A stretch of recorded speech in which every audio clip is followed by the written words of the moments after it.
మీ పిల్లల డాక్టర్ కళ డబ్బు వల్ల ఆగిపోవద్దు. కేవలం 18 లక్షల నుంచి ఎంబీబీఎస్ విదేశాల్లో.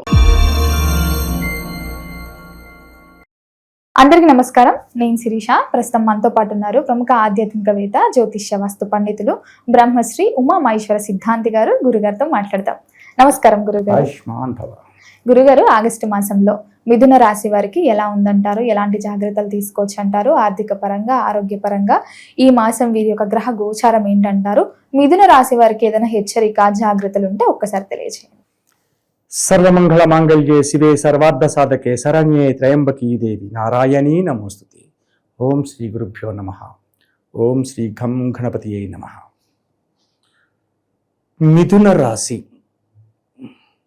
మిథున రాశి వారి గురించి చెప్పాలి అంటే చాలామంది చాలా రకాలుగా చెప్పుకొస్తున్నారు. మంచి పాజిటివ్గా చెప్తున్నారు, ఏదేదో చెప్తున్నారు, కానీ నేను చెప్పట్లేదు మిథున రాశి వారి గురించి. ఎన్ని చదువులు చదివిననేమి, ఎన్నెన్ని విన్నననేమి, హీనుడు అవగుణంబును మానలేడు, బొగ్గు పాల కడిగిన పోవునా మలినంబు విశ్వదాభిరామ వినురవేమ. ఇటువంటి పద్యాలు మనం మధ్య మధ్యలో జ్ఞాపకం పెట్టుకోవాలి. ఇప్పుడు ఇది నేను ఎందుకు చెప్పాను? ఇక్కడ మిథున రాశి వారు హీనులు అంటం లేదు. వీరి దగ్గరికి వచ్చే బంధు మిత్రవర్గముల వారు చేసే మాయలకు లోపడుతున్నారు. వాళ్ళ పట్ల జాగ్రత్తగా ఉండాలి. వారి పట్ల జాగ్రత్తగా ఉండాలి. ఆడు దుర్మార్గుడు అర్థం తెలిసింది. హీనుడు అవగుణాన్ని మానలేడు. నువ్వు పచ్చగా ఉన్నావు, ఈ హీనత్వం కలిగిన వాడు వచ్చేమంటాడు, నువ్వు ఇంకేముంది, ఊర్వశి, రంభ, మేనక, తిలోత్తమ, అప్సరసవి, ఇవన్నీ ముఖస్థుతి మాటలు. నిన్ను పైకి ఎత్తుతున్నాడు. గతంలో ఓసారి మోసపోయేవాడి జాగ్రత్త. ధనంతోనో లేకపోతే అధికార తత్వంలోనో అందులో మోసపోయావు. అది మోసం చేసే కదా, తెలిసింది కదా. మళ్ళీ నీ అవసరం వచ్చింది, ఇది వస్తున్నాడు, అందుకే పొగుడుతున్నాడు. ఇదే మిథున రాశి వారికి, మీన రాశి వారికి కూడా చెప్తాను ఇదే పదం. మీన రాశి వారికి కూడా ఇదే. అటువంటి పరిస్థితుల్లో ఉన్నారు. అయితే ఈ మిథున రాశి స్త్రీలు ముఖ్యంగా, పురుషులు కూడా, కానీ స్త్రీలైతే 70%, పురుషులైతే 50%, ఈ రకంగా ఉన్న పరిస్థితి. ఆరోగ్యాన్ని జాగ్రత్తగా చూసుకోవాలి. వీరి ఆరోగ్య పరిస్థితి ఏమాత్రము బాగోలేదు. కాళ్ళకి, కీళ్ళకి, నరములకు, రక్తములకు, ఎముకలకు సంబంధించిన వ్యాధులన్నీ ఉన్నాయి, వస్తున్నాయి. ఇమిడి పరిస్థితి చలగటం లేదు. ఇటువంటి స్థితిగతులతో ఉన్నారు కాబట్టి, అయ్యా మరి ఇవన్నీ రావడానికి గల కారణం ఏంటండి? ఒక రీజన్ కావాలి కదా. ఎందుకు వస్తున్నాయి అనేది ఈ మిథున రాశి వారి మీద రాహు గ్రహ దృష్టి ఉంది. ఆ గ్రహ దృష్టి వల్ల ఇదంతా జరుగుతుంది. ఈ రాహు అనగానే చండాల గ్రహము. అటు రాహుకేతువులకి చండాల గ్రహం అనేది ఉంది. ఈ రాహు అనగానే నాగదోష విధానం చూపిస్తుంది. ఇక్కడ ఈ నాగదోష విధానం చూపిస్తే ఆరోగ్యం దెబ్బతింటుంది. ఈ ఆరోగ్యాన్ని కాపాడుకోవాలి.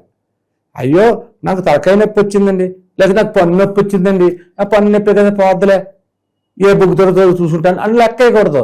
దాన్ని ముందు శ్రద్ధ తీసుకోవాలి, జాగ్రత్త పడాలి. చిన్నదే అనుకుంటే అది పన్ను తీసేసేంత పరిస్థితిలో పడిపోద్ది. ఏమంటే పన్ను గురించి చెప్తున్నారంటే, మన శరీర భాగాల్లో ఏదైనా పన్ను పోతే రాదు. అవునండి, ఏది కన్ను పోతే కన్ను పెట్టుకోవచ్చు. సర్వేంద్రయానం నయనం ప్రధానం ఉంది, రైతే. కన్ను పోయింది, కన్ను పెట్టుకోవచ్చు. పన్ను పోతే పన్ను పెట్టుకోవచ్చు. వస్తాను కృత్రిమ దంతం పెడతావు, దానికి ఏదేదో పోట్లు కొడుతారు, డ్రిల్లింగ్ చేస్తారు, అది ఏదో పెడతారు, ఇది పెడతారు, గమ్ పెడతారు, ఈ గమ్ పెడతారు, అది ఊడిపోయితే ఎప్పటికైనా. అందుకనే పన్ను గురించి చెప్పాను. ఈ పంటికి వచ్చినా కూడా శ్రద్ధ తీసుకోవాలి.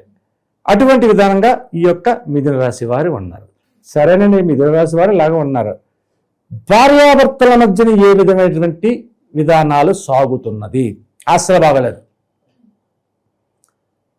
భార్యాభర్తలలోని గొడవకి సిద్ధమైపోతున్నారు వీళ్ళు ముందుగాను.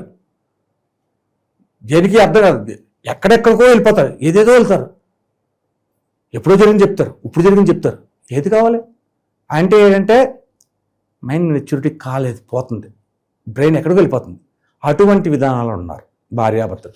తస్మాత్ జాగ్రత్త. వాళ్ళు వాగ్వాదాన్ని పెంచుకోకండి, మాటలు తగ్గించండి, మంచిగా మాట్లాడండి, కాసేపు నవ్వుతో పలకరించండి, కోపాన్ని తగ్గించండి. అన్ని రకాలుగా యోగదాయకమైన స్థితిని పొందుతారు కదా. నవ్వే 4 విధాలుగా చేటును ఒకప్పుడంటే ఇప్పుడేమంటున్నాం, నవ్వే 4 విధములుగా, 4 విధములు కాదు 9 రకాలుగా యోగాన్ని ఇస్తుంది, మంచి జరుగుతుంది. నీ నగుము అనే పాటలు కూడా ఉన్నాయి అందులో చక్కటి. కాబట్టి ఆ యొక్క నవ్వుని వదలకుండా ఈ మిథున రాశి వారు ఉంటే ప్రతి విషయంలోనే కూడా ధీటుగా ఎదరకెళ్ళగలుగుతారు. ధీటుగా, ఘాటుగా కాదు, ధీటుగా వెళ్తారు, ఎదురులేదు అనే విధంగా సాగుతూ ఉంటారు. ఇక విద్యార్థులు పరిస్థితులు ఏంటి? విద్యార్థులు చదువుతున్న వాళ్ళు బ్రహ్మాండమైన ర్యాంక్ తెచ్చుకోగలుగుతారు, చెయ్యాలనుకున్న పనులు సాధించగలుగుతారు, ఏదైనా అవలీలగా సాధించగలరు. అంటే 2 రోజుల్లో చేయవలసిన పనిని 2 గంటల్లో చేస్తారు, అంత ఫాస్ట్ ఉంది వీళ్ళకి విద్యార్థులు.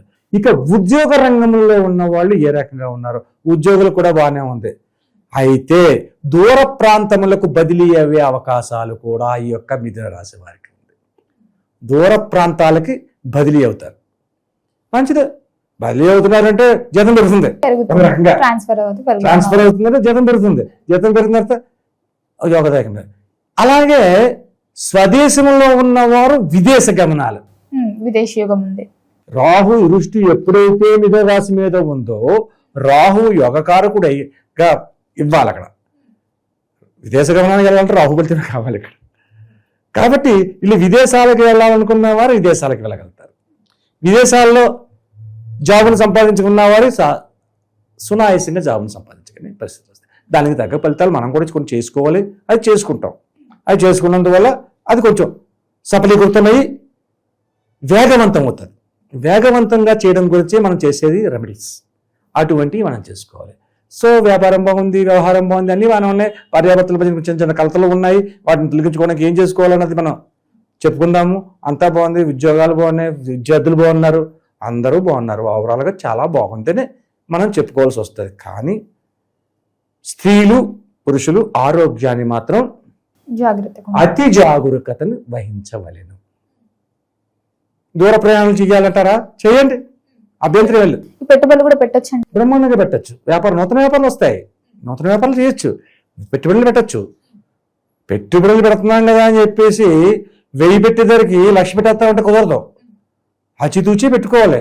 ఎంతవరకు చేయాలి? మనం చేసే వ్యాపారం ఏంటి? పలానా రకం వ్యాపారం. ఆ వ్యాపారానికి ఎంతవరకు ఉండాలి, ఇది ఏ సెంటర్లో ఉండాలి, అవన్నీ కూడా ఉంటాయి కదా, కొన్ని ఆలోచనలు ఉంటాయి కదా, ఆ ఆలోచన భావాన్ని తెచ్చుకోవాలి.